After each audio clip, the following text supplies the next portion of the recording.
Bueno, muchachos, vamos a darle inicio por fin a esta revisión de tema que he estado viviendo hace bastante tiempo, solo que por cuestiones de la agenda no pude como organizarme. Pero bueno, ya estamos acá para hablar sobre el reemplazo de cadera, una patología, una situación en la cual pues el fisioterapeuta tiene que, pues no solamente como en este tipo de reemplazos, sino en otro tipo de reemplazos, pero este en particular es el que, bueno, personalmente es el que más uno trata como fisioterapeuta, ¿no? Es el que más se ve, el reemplazo de cadera, el reemplazo de rodilla, uno aquí otro reemplazo de hombro, pero pues el reemplazo de cadera es lo que, más que todo en la práctica clínica, cuando estamos pasando por ese pregrado, reemplazo de cadera es una patología o una situación el cual el estudiante de fisioterapia tiene que estar bastante preparado. Vamos a dividir esta revisión en dos partes. La primera como anatomía y fisiología, que es esta que estamos revisando, y posteriormente vamos a hablar sobre toda la parte del manejo como tal, el diagnóstico médico, el tratamiento médico, que pues lo vamos a mirar en una segunda parte. El reemplazo de cadera, bueno, como su nombre lo dice, es un, es una situación que se da cuando el paciente pues se ve limitado funcionalmente y presenta bastante dolor a nivel de la cadera, a nivel de la articulación coxofemoral, ¿cierto? Eh, Como fisioterapeutas debemos manejar esta situación con ciertas precauciones y ciertos cuidados. Y para conocer estas precauciones debemos saber la anatomía y la fisiología de la cadera, cómo ésta se comporta y cómo es su funcionamiento correcto. ¿Ok? También como fisioterapeutas, nuestro objetivo principal en este tipo de patologías es devolverle la funcionalidad a la cadera, ¿sí? Devolverle la funcionalidad normal o lo más normal posible. Eh, y para eso debemos saber cómo es una cadera funcional o cómo funciona una cadera sana. Y eso lo vamos a revisar a continuación. ¿Listo? Entonces vamos a empezar hablando un poquito sobre la anatomía y la fisiología de la cadera, una anatomía básica de la cadera. Este tipo de revisiones es un poquitico de todo, ¿sí? Vamos a hablar muy por encima de unas cosas, vamos a hablar muy específicamente de otras. Escogí este material para, eh, bueno, a como yo creí que era más pertinente y qué temas o qué cosas incluir. Así que, bueno, vamos a hablar de la anatomía macroscópica, ¿sí? Todos sabemos que la articulación de la cadera incluye estructuras óseas o estructuras duras y estructuras blandas, ¿sí? La cabeza femoral y el acetábulo conforman esas estructuras óseas principales, ¿sí? Y además del hueso, pues obviamente la cadera está compuesta por tejidos blandos, como podemos observar, como cartílago, ligamentos, cápsula articular y la sinovia como tal, ¿sí? Una estructura muy importante a tener en cuenta es el cartílago hialino. ¿Sí? Es un cartílago predominante en la cabeza femoral y en el acetábulo, ¿sí? En esa parte coxal. Esta lo que va a hacer es, bueno, va a estar cubriendo la mayoría o la mayor parte de la superficie articular de la cabeza femoral y del acetábulo, eh, a excepción de una zona topográfica que es la fobia, sí, es la fobia capitis, sí, que es a donde se inserta el ligamento redondo o el ligamento teres, que se llama, sí. Este cartílago tiene como función principal, pues, proporcionar una superficie libre de fricción o casi libre de fricción. O sea, no va a existir un rozamiento articular que vaya a llevar a un desgaste, ¿ok? Y esto permite, obviamente, el movimiento suave de la cabeza femoral dentro de la cavidad acetábular, ¿sí?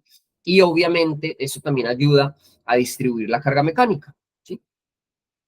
Gracias a las propiedades viscoelásticas de este cartílago, o gracias a las propiedades mecánicas como tal, o biomecánicas, este cartílago también, cuando está saludable, puede recuperarse, o sea, puede recuperar su forma original después de deformarse, viéndose expuesto a diferentes estímulos, ¿sí?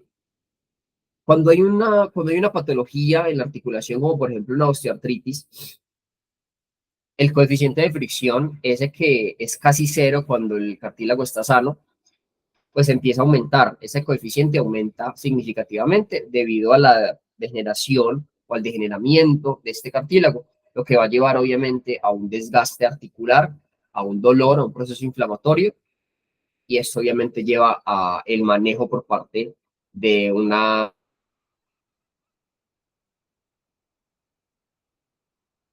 bueno, antes de eso, miramos acá pues en la imagen, súper importante, vemos por el puntero, vemos en la imagen A todo el cartílago articular, o ese cartílago hialino, esa estructura brillosa que podemos ver ahí, vemos también acá una estructura señalada con una flechita azul, que es el ligamento redondo. En esa zona el cartílago hialino no recubre esa parte de la cabeza femoral, pero de ahí en más la recubre casi por completo. Y esto es lo que lleva a que ese coeficiente de fricción sea casi cero. Aquí tenemos otra imagen en el cuadrito B, que es una representación pues gráfica. En color azul vemos todo ese cartílago, como recubre casi toda la cabeza femoral y recubre también parte del acetábulo, gran parte del acetábulo, y eso lo que nos va a dar es todas esas funciones que les mencioné anteriormente. Otra estructura muy importante que cumple o desempeña funciones secundarias en la estabilidad de la cadera es el labrum acetabular.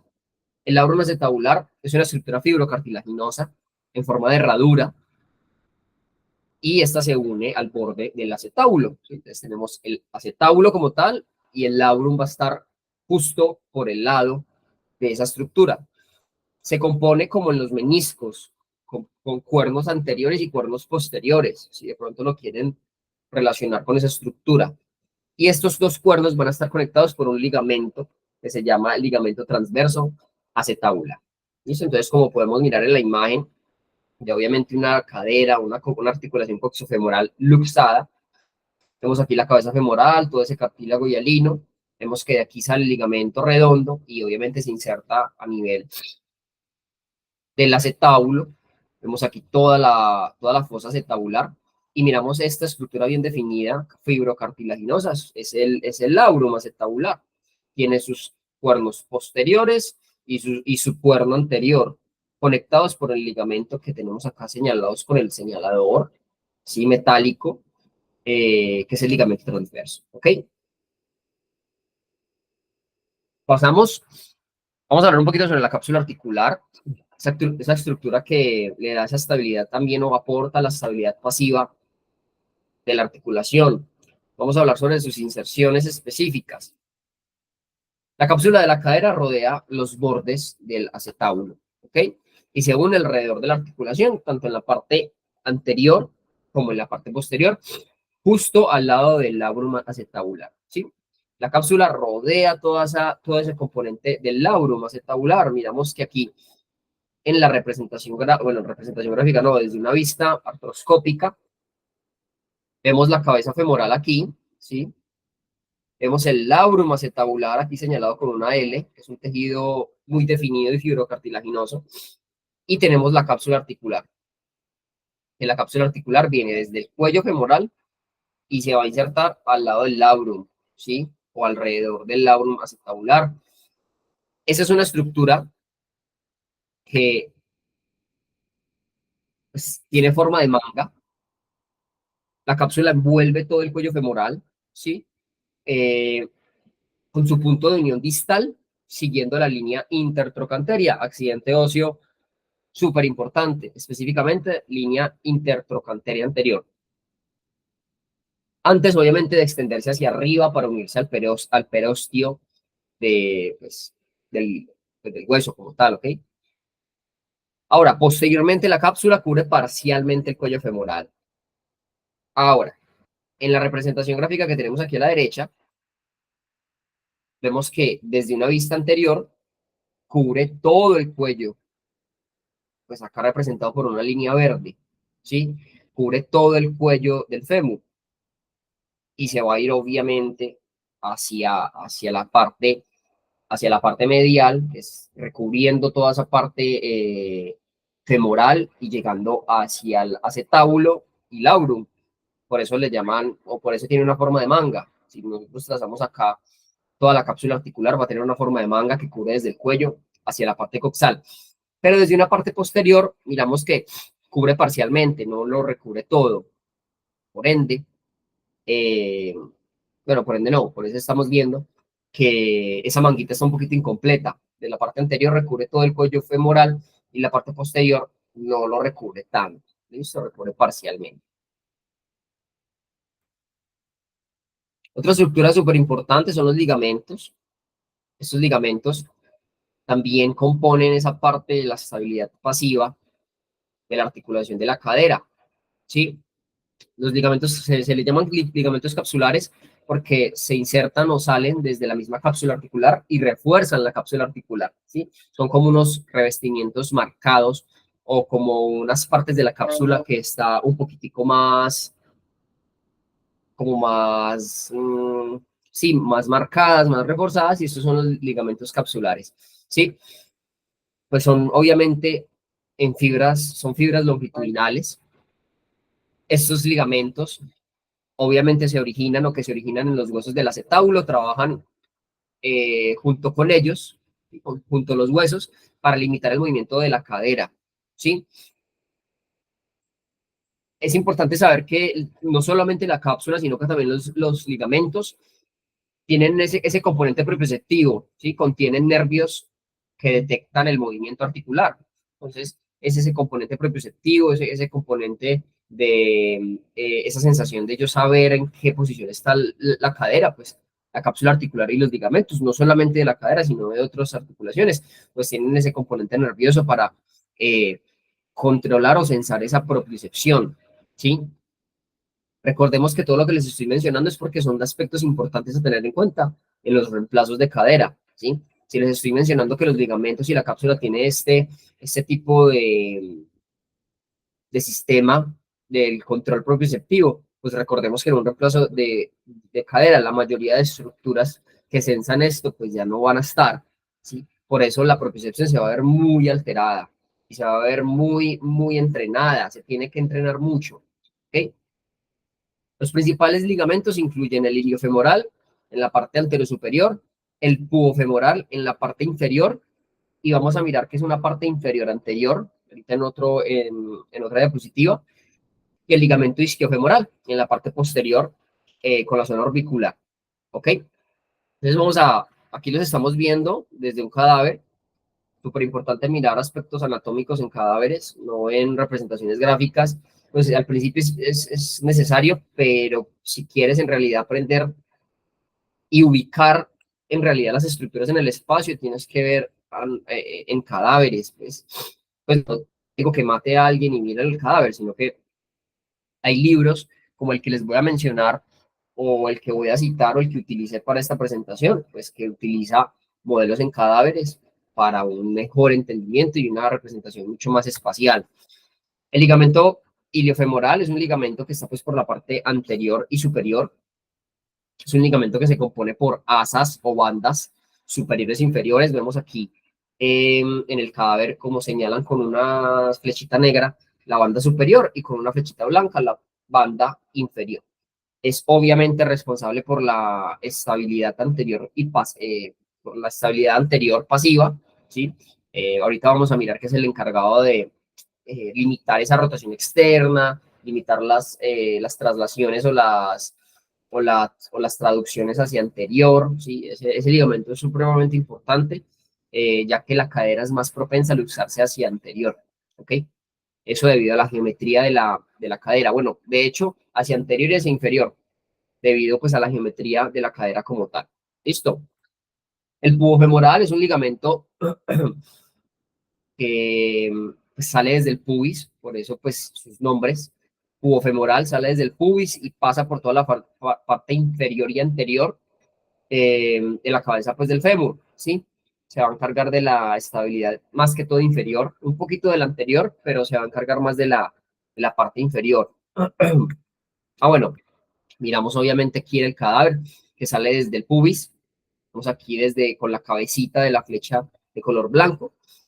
Va a salir, va a unirse o va a pasar por toda la cápsula articular y se va a ir hasta la cápsula articular de la cabeza femoral. Listo, aquí señalado como en una flecha color blanca. El trayecto del ligamento está señalado con esta flechita color negro. Listo, y como último ligamento importante capsular, pues el isquiofemoral.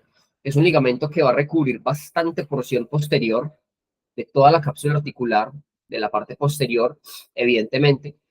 También se divide en bandas o banda superior y banda inferior, pero algunos libros lo denominan como que describe una forma de Y. Si vemos, ella sale desde el isquion, o este ligamento sale desde el isquion y sale como un solo ligamento y luego se divide. Vemos que va hacia superior y va hacia inferior, y esas son las bandas que describen banda superior y banda inferior, pero algunos libros dicen que tiene forma de Y. Y se va a unir directamente a la cápsula articular, ¿ok? Y literalmente se va a fusionar con la cápsula articular y se encarga de la estabilidad posterior. Pasamos página y vamos a hablar sobre pues, la musculatura de la cadera, ¿ok? De la musculatura de la cadera. Déjenme eliminar con una diapositiva. No. Ah, bueno, sí. Musculatura de la cadera. Ya vamos a hablar un poquitico sobre, ese movimiento que ocurre en el espacio, ¿sí? La articulación de la cadera pues, permite movimientos en 3 grados de libertad. Eso ya lo sabemos debido a su tipo de articulación, que es una articulación esferoidea, ¿sí? Siendo posible la rotación del fémur o la pelvis, y la pelvis también en trayectorias que abarcan los 3 planos diferentes, sagital, frontal y horizontal o transversal, ¿sí? Vamos a hablar un poquitico sobre las líneas de fuerza que pasan por la articulación de la cadera. Para describir de manera estandarizada estas acciones, se tiene que analizar la dirección rotatoria de los músculos, ¿sí? Que obviamente pasan por la articulación de la cadera en los diferentes planos. Esto se va a definir por la orientación de su línea de fuerza con respecto al eje de rotación de la articulación. ¿Cómo así?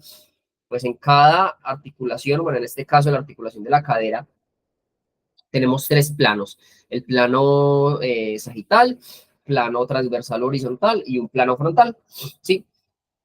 En cada uno de estos planos tiene un eje. Ya sabemos que si es un plano sagital es un eje lateromedial, si es un plano transverso es un eje vertical, y si es un plano frontal, un eje postero anterior o antero posterior, como ustedes lo quieran mirar, ¿sí? Las líneas de fuerza son esas líneas que el músculo describe o hacia dónde mueve el segmento cuando se contrae. Por ejemplo, tenemos aquí el glúteo mayor, vamos a tomar este como ejemplo.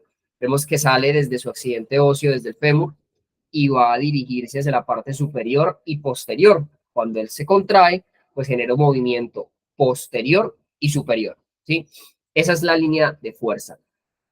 Súper importante, y así lo podemos mirar en cada uno de los planos. En el plano sagital, por ejemplo, los músculos pueden actuar como flexores y como extensores. Actúan como flexores si su línea de fuerza, la línea de fuerza que ya les mencioné, cruza de manera anterior al eje de la cadera. En este caso es un eje lateromedial. Por ejemplo, el recto femoral. El recto femoral aquí específicamente señalado con un color rojito. Él pasa inmediatamente anterior al eje. Por eso se considera un flexor de la cadera, porque su línea de fuerza pasa anterior al eje de movimiento. Por el contrario, los extensores tienen que cruzar posteriormente, como en el caso del glúteo mayor, ¿sí? En el plano frontal, por ejemplo, se consideran abductores y su acción es hacia afuera del cuerpo, y los aductores hacia adentro del eje o hacia afuera del eje. Y en el plano vertical, perdón, en el plano transverso, se identifican como rotores internos o externos dependiendo de la dirección de rotación del fémur, ¿sí? Eso ya es fácil. Hay que entender el brazo de momento. ¿Qué es el brazo de momento? Es la distancia que hay entre la línea de fuerza que describe el músculo hasta el eje de movimiento. Entonces, por ejemplo, aquí medimos un eje de movimiento, el brazo de momento, perdón. Aquí tenemos un eje de movimiento y hay un trazado que va desde el eje de movimiento hasta una línea de fuerza que específicamente es del recto femoral. A mayor brazo de momento, eso significa que el músculo puede generar mayor fuerza hacia ese movimiento. Entonces, en este caso, bueno, vamos a mirar el glúteo mayor. El glúteo mayor tiene un brazo de momento bastante largo con respecto a otros músculos. Si medimos la distancia que hay de entre este eje a esta línea de fuerza, que es la del glúteo mayor, y la comparamos contra este brazo de momento que hay desde el eje hasta el glúteo medio, por ejemplo, pues el glúteo mayor va a tener mayor brazo de momento, lo que significa que el glúteo mayor va a tener una mayor capacidad de generar extensión. Y por eso se considera que el glúteo mayor es un extensor de cadera muy, muy fuerte. ¿Listo? Y así podemos irnos con cada musculito en cada plano y podemos determinar qué músculo tiene un mejor brazo de momento. Y eso es importante también saberlo porque a medida que la articulación se va moviendo, aquí estamos viendo desde unas posiciones neutras, desde un plano anatómico. Pero si la articulación ya está en una modificación, por ejemplo, parte desde una flexión, pues todos esos brazos de momento se van a ver alterados. Y ya, por ejemplo, en una flexión de cadera, el glúteo mayor, pues puede ser que tenga un brazo de momento todavía mayor, pero debemos mirar a ver otros músculos si modifica su brazo de momento y de pronto esos músculos generan mayor extensión de cadera que el mismo glúteo mayor. Por eso es importante conocer todos esos aspectos biomecánicos. Listo. Vamos a pasar a este cuadrito, a este recuadrito que nos describe ese brazo de momento desde una posición anatómica. ¿Sí? Entonces aquí vemos en la primera columna, vemos los músculos. En la segunda columna, el brazo de momento desde un plano sagital. En la tercera columna, en un plano horizontal. Y en la tercera columna, en un plano frontal. Vamos a pararnos específicamente. No sé, vamos a hablar sobre los músculos abductores y los músculos aductores, ¿sí? Por ejemplo. Entonces nos tenemos que parar en la última columna. En un plano frontal, ¿qué ocurre? Pues solamente abducción y aducción. Vamos a mirar un brazo de momento mayor y vamos a determinar qué músculo es principal abductor de la cadera. ¿Sí? Entonces nos vamos a la terminología ABD, perdón, AB. Vemos, por ejemplo, que acá tenemos, bueno, AD, AD, AD, AD, por acá tenemos una B. Sí, bastante, sino que no lo veo. Acá tenemos 0.1, 0.7, 6.7, perdón, un abductor de cadera. ¿Este abductor de cadera cuál es? El glúteo medio. ¿Listo? El glúteo medio, fibras anteriores. ¿Ok? Pero vamos a mirar un poquitico más abajo a ver si de pronto hay un abductor con un mejor brazo de momento. Y vamos a mirar que no hay ningún abductor de cadera que tenga un brazo de momento mayor al de 6.7. Por eso se considera que el glúteo medio, específicamente las fibras anteriores, son abductores principales de la cadera, ¿sí? Porque tiene un mejor brazo de momento. Listo, así podríamos analizar todos estos musculitos que hay por acá. El segundo recuadro es como unos datos que se sacan del cuadro anterior. Entonces vemos que los musculitos flexores de cadera, hay unos músculos primarios, los extensores hay unos músculos primarios, rotadores externos hay otros, ¿sí? Y esto se define con el brazo de momento. Entonces vemos que los músculos flexores de cadera, que son el iliopsoas, el sartorio, el tensor de la fascia lata. ¿Esto por qué? Porque son los que mejor brazo de momento tienen con respecto a los músculos secundarios, que como son el aductor corto, el grácil y el glúteo menor. ¿Listo? Entonces, todos esos músculos colaboran a la contracción muscular en flexión de cadera, pero los principales son los que tienen mejor brazo de momento. Esto es muy importante conocerlo porque aquí yo voy a entrar un poquitico como en esa especificidad que les dije al principio, que vamos a hablar un poquitico de más en unas cosas y en otras cosas no. Cuando una persona tiene los principales músculos flexores de cadera bien, pues va a tener una flexión de cadera correcta. Pero si lo comparamos con otra persona que tenga estos músculos desarrollados, los músculos secundarios, el aductor corto, el grácil y el glúteo menor, seguramente vaya a tener una mejor contracción o un mejor desempeño, hablando de calidad, hacia la flexión de cadera. Seguramente esa persona tenga un menor consumo energético, tenga una menor fatiga, por ende. Entonces es súper importante conocerlos porque un movimiento no lo realiza de un solo músculo, lo realizan varios y se sorprenderían, perdón, al saber que hay reclutamiento muscular de músculos que, por ejemplo, realizan aducción o realizan abducción, por ejemplo. ¿Sí? ¿Por qué? Porque el movimiento es un movimiento que ocurre gracias a muchos músculos. Recuerden que los músculos no solamente movilizan, sino que también tienen funciones inhibitorias, tienen funciones estabilizadoras y tienen funciones sinérgicas, ¿sí? Pero bueno, eso es tema para otro video. Para ir finalizando, vamos a hablar sobre las funciones, o bueno, cómo se debería una cadera normal y su funcionamiento normal.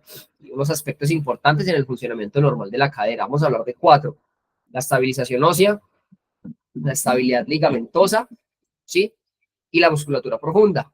Ah, bueno, y aparte de eso, vamos a hablar un poquito de la marcha. Regálame un momentico, yo miro por acá algo.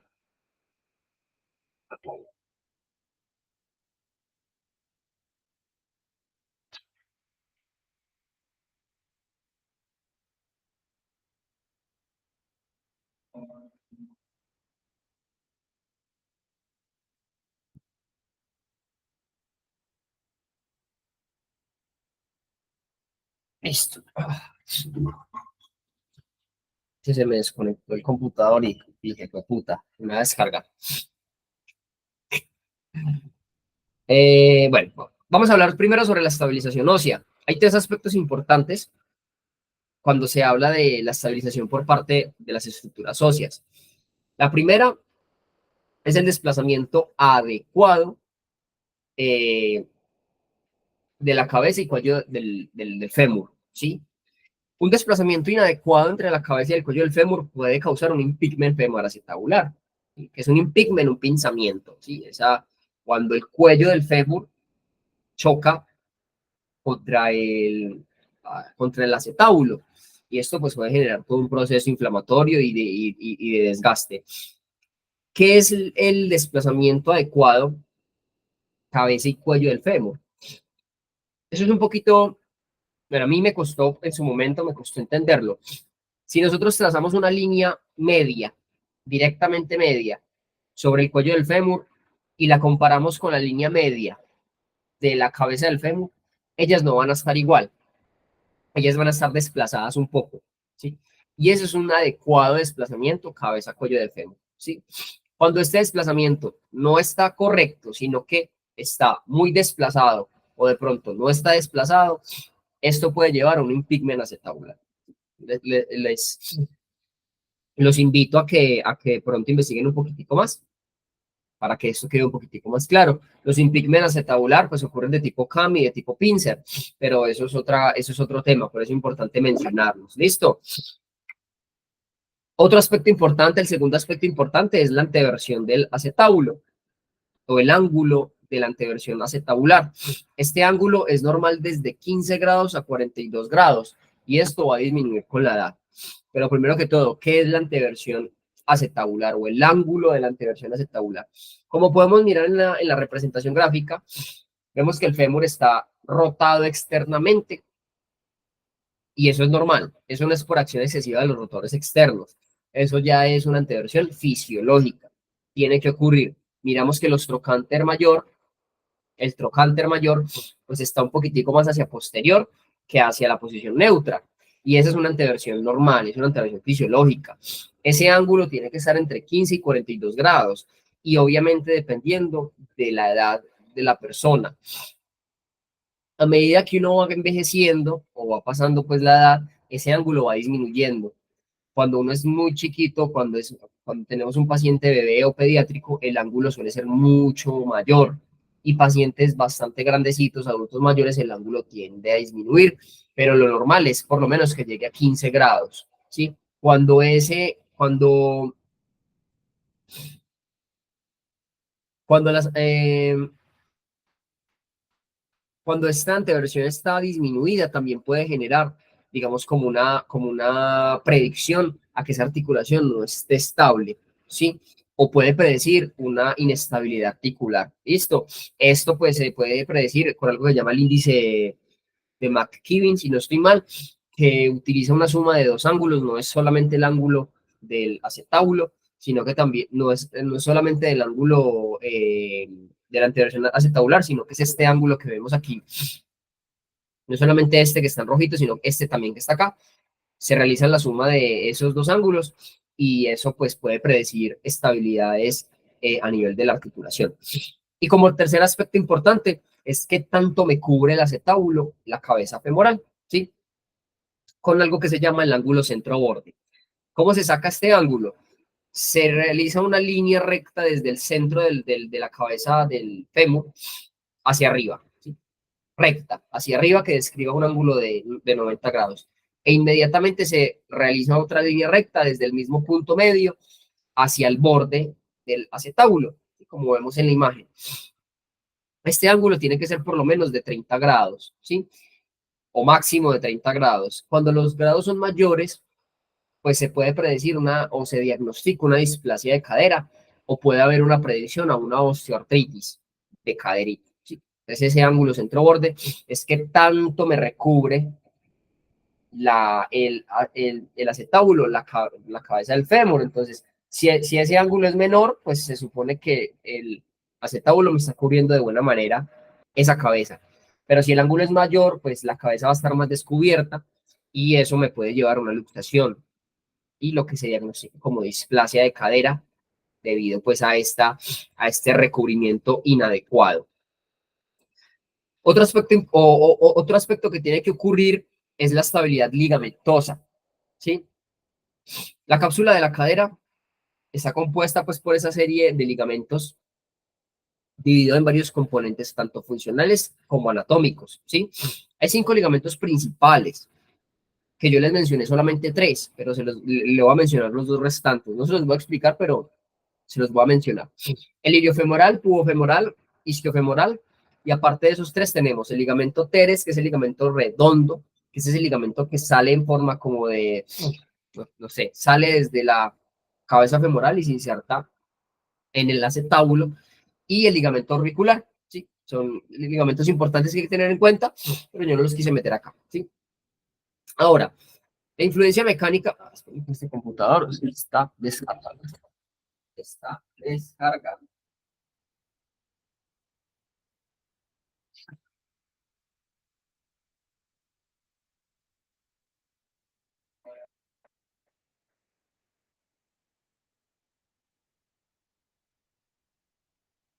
Ya,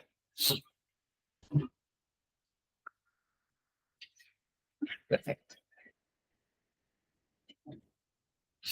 La influencia mecánica, como les estaba diciendo, que estos ligamentos tienen sobre la mecánica de la cadera durante actividades dinámicas o incluso estáticas, ¿sí? Es escasa, ¿sí? No sabemos la importancia. ¿Esto por qué? Pues debido a las limitaciones tecnológicas que tenemos actualmente para obtener medidas digamos que la deformación en vivo, ¿sí? No tenemos cómo saber eh, en un cuerpo humano en actividades dinámicas como estos ligamentos estabilizan o tienen una influencia mecánica. Antes de continuar, me gustaría mirar esta fotico que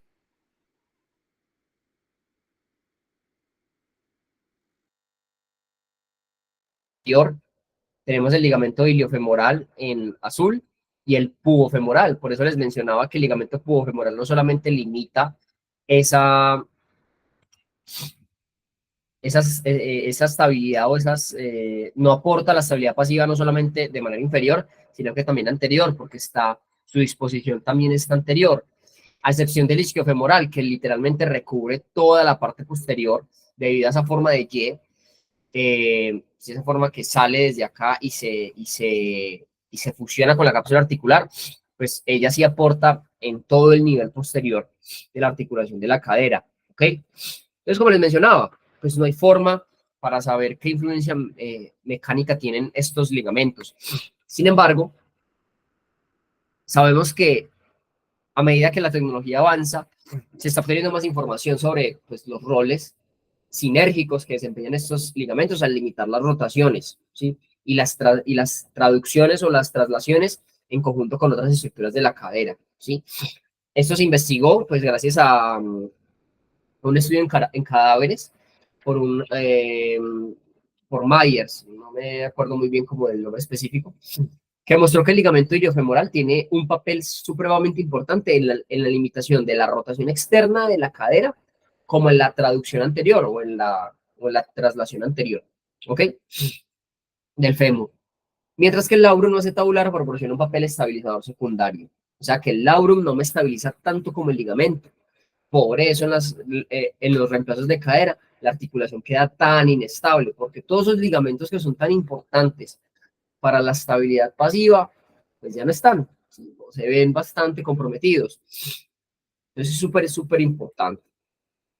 Pasamos a la musculatura profunda, que en los estudios han tendido a pasar por alto los músculos profundos de la cadera, como el pectíneo, el piriforme, el piramidal y los géminos superiores e inferiores, debido a la inaccesibilidad que hay, o sea, son muy inaccesibles para nosotros como pues, seres humanos, para mirar como el funcionamiento o la activación electromiográfica.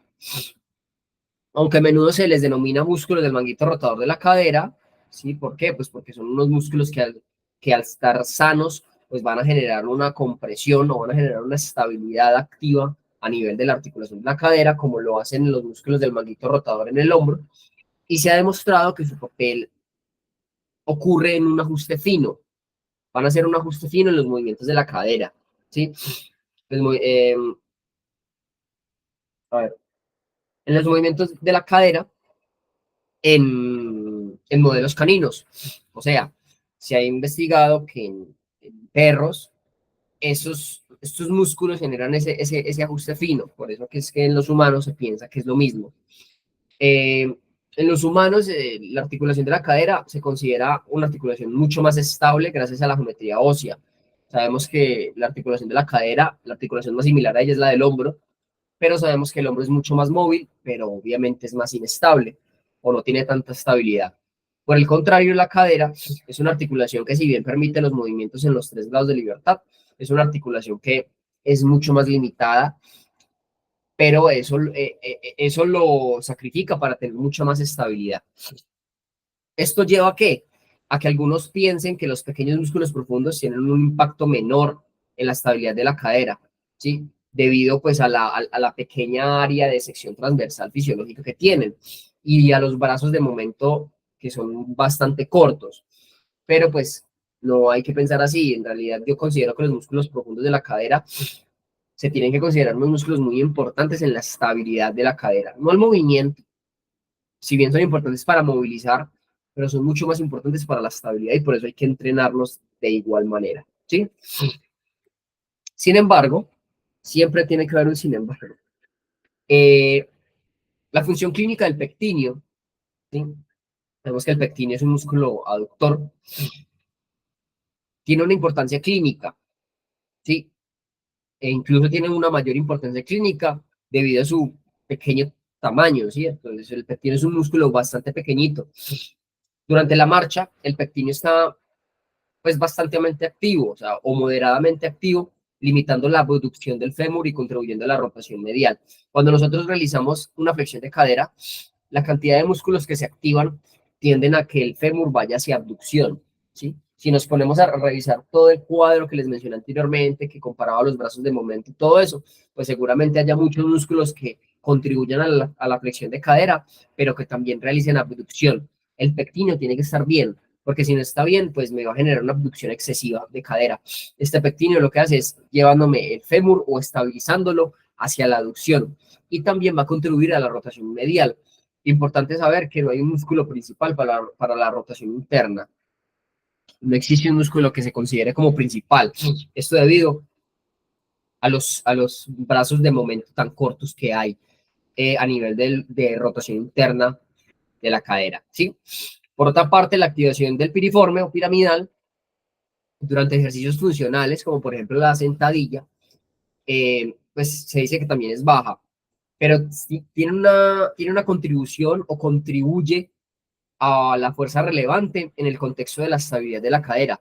Cuando yo realizo ese movimiento tan funcional que es la sentadilla, la cadera tiende a generar tanta inestabilidad, o sea, las fuerzas que actúan sobre ella son tantas que el músculo piramidal o piriforme pues tiene que generar una activación para que la caderita esté bastante estable. Eso ya se ha investigado y eso ya es un hecho. ¿Ok? Entonces, importancia de todo esto, muchachos, pues que si yo quiero una caderita con un reemplazo pues de cadera mucho más estable, porque muchachos, la cadera se luxa muy fácil cuando hay un reemplazo. Y se los digo pues por experiencia. Hay pacienticos que la cadera se les luxa supremamente fácil con una extensión de cadera, por ejemplo, o con una rotación exagerada externa. Entonces, si quiero mejorar esa estabilidad, pues ¿cómo la mejoro? Entrenando todos estos musculitos, los rotores externos, los aductores, de manera precavida o con precaución, porque sabemos que la aducción más allá del neutro, pues está contraindicada en pacientes con, con reemplazos de cadera, pero se tienen que entrenar también de igual manera, ¿ok? Pasamos a la última parte, que es la marcha. La marcha humana es un proceso complejo que se puede dividir en varias fases, cada una con una serie específica de acciones musculares, ¿sí? Para lograr un movimiento fluido y eficiente, todo lo que yo les comentaba sobre el consumo de energía y la fatiga muscular. Las fases de la marcha se dividen generalmente en dos etapas principales, la fase de apoyo y la fase de oscilación, ¿sí? Estas a su vez se van a subdividir en tres fases, que se las voy a mencionar, y les voy a explicar la acción muscular específicamente, ¿sí? O las acciones musculares más importantes. Empezamos con la fase de apoyo. La fase de apoyo se subdivide en tres fases, que es el contacto inicial o el contacto del talón, la fase de apoyo medio y la fase del despegue del pie o la fase de propulsión, como ustedes lo quieran mirar. En la fase de contacto, vamos a mirar bueno, ahí tienen los musculitos que se activan en las diferentes fases, pero vamos a mirar esta imagen, ¿sí? En la fase del contacto con el talón va a estar activo o va a estar con mayor implicación el glúteo mayor, que actúa para controlar esa flexión de la cadera y estabiliza la pelvis. El cuádriceps va a controlar la extensión de la rodilla al absorber el impacto del, pues, que yo estoy generando con el suelo, ¿no? Con la superficie. Y el tibial anterior va a estar activo para mantener el pie en dorsiflexión y evitar un pie caído o evitar el arrastre del pie, ¿sí?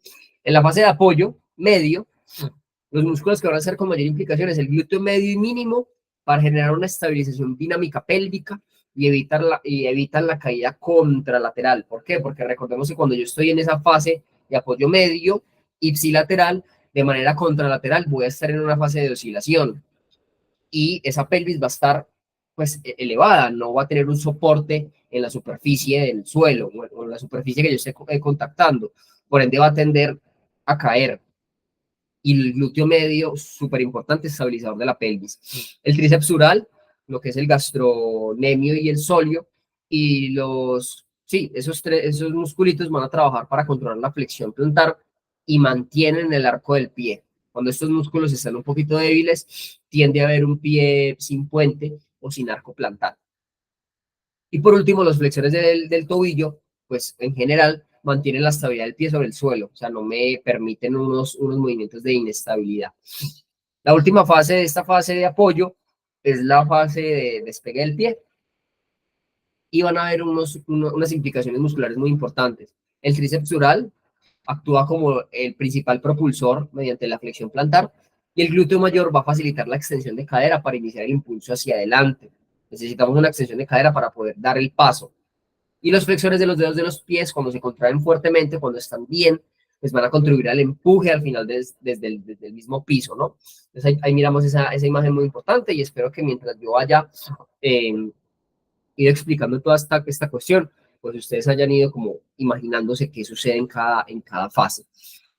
Pasamos a la fase de oscilación y en esta fase se divide también en tres fases, ¿no? La fase de aceleración, la fase de balanceo medio y la fase de desaceleración, ¿sí? Los músculos implicados en la fase de aceleración, pues son el iliopsoas como principal flexor de cadera y este me va a levantar el muslo para ir hacia adelante, ¿no?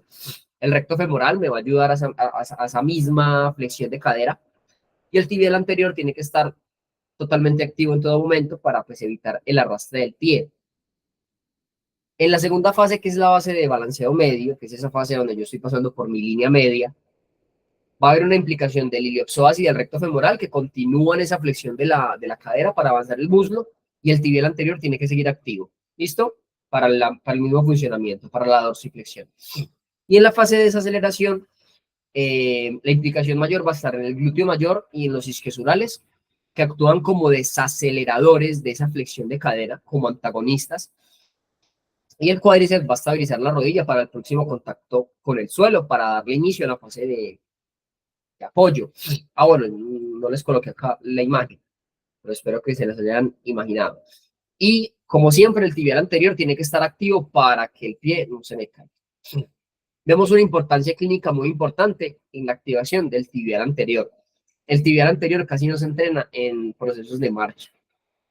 Yo estuve pues muy cansón en muchos procesos de rehabilitación a donde uno trabaja, donde uno pues, o pues a donde uno trabajó y ve que en los procesos de reentrenamiento de marcha no se entrena el tibial anterior y muchas veces el tibial anterior es importantísimo, no solamente para la dorsiflexión, que es el principal objetivo, sino que si hay una buena dorsiflexión por efecto de sumación, yo voy a tener una mejor contracción muscular a nivel, por ejemplo, de los extensores de rodilla. No porque la dorsiflexión me genera extensión de rodilla, eso no existe, eso no pasa.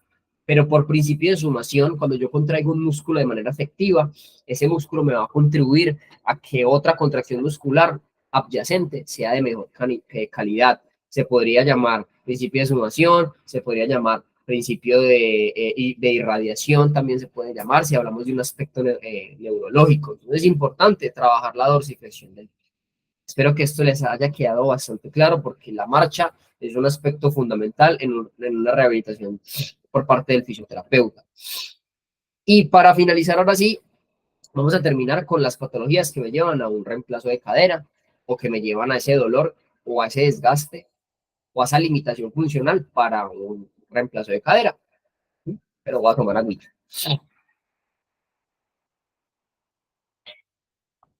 Primero y más importante, la osteoartritis. ¿Sí? La osteoartritis es un desgaste articular que me va a llevar a dolor, limitación funcional y un impingement y un reemplazo de cadera a posterior. Este computador se va a descargar otra vez. Oh, oh.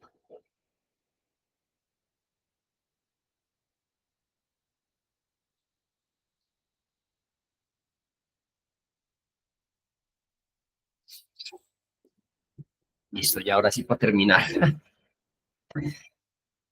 Entonces, como les mencionaba, la osteoartritis me lleva a un reemplazo de cadera. El impingement femoroacetabular es lo que ya les mencionaba cuando ocurre ese pinzamiento. Esto me puede llevar también a unas patologías o a desencadenar un proceso pues inflamatorio y eso me puede llevar a un reemplazo de cadera porque digamos que no se puede como modificar este impingement.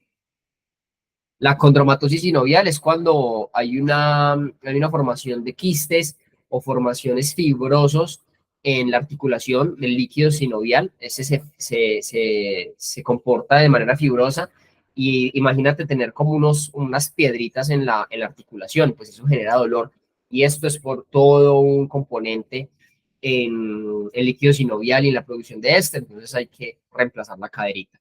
El síndrome por sobrecarga, personitas que le dieron muy duro a la cadera, que literalmente le dieron un sobreuso y pues esto obviamente genera dolor, limitación funcional y pues esto lleva a un reemplazo de cadera. El trauma siempre va a ser un indicador, si el trauma es muy fuerte, pues va a ser un indicador a un reemplazo de cadera.